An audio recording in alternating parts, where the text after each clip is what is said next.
गर्मियों की एक सुनहरी सुबह थी। सूरज की किरणें खिड़की से छनकर नीचे आ रही थीं। किट्टू, एक प्यारी सफेद और भूरे रंग की बिल्ली, अपने छोटे से घर की खिड़की पर बैठकर बाहर के बगीचे को निहार रही थी। उसकी बड़ी बड़ी नीली आंखों में एक चमक थी जो उसके जिज्ञासु स्वभाव को दर्शाती थी। बगीचे के कोने में एक और बिल्ली थी, एक काले और सफेद रंग का बिल्ला जिसका नाम था शेरू। वह हर सुबह बगीचे में खेलता और चिड़ियों को छेड़ता। किट्टू ने उसे पहली बार देखा और उसकी चाल में एक खास अंदाज था जो किट्टू को आकर्षित कर गया। शाम को किट्टू ने हिम्मत जुटाई और बगीचे में टहलने निकल पड़ी। वह सीधे शेरू के पास गई। हेलो, मैं किट्टू हूँ, तुम हर रोज यहाँ आते हो? किट्टू ने धीरे से पूछा। शेरू मुस्कुराया और बोला, हाँ, ये मेरा पसंदीदा जगह है। और तुम कौन हो जो मेरी दुनिया में आई हो? दोनों की बातचीत शुरू हुई और वह धीरे धीरे दोस्त बन गए।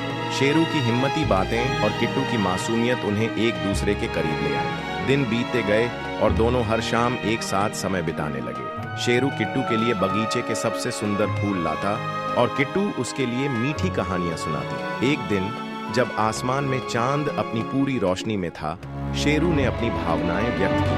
किट्टू, मैं तुम्हारे साथ हर पल बिताना चाहता हूँ, क्या तुम भी मुझे उतना ही चाहती हो? किट्टू ने शर्माते हुए सिर हिलाया और कहा, हाँ शेरू, तुम्हारे बिना अब यह बगीचा अधूरा लगता है। एक दिन बगीचे में एक बड़ी मुसीबत आ गई। एक जंगली कुत्ता वहां घुस आया और उसने शेरू पर हमला करने की कोशिश की।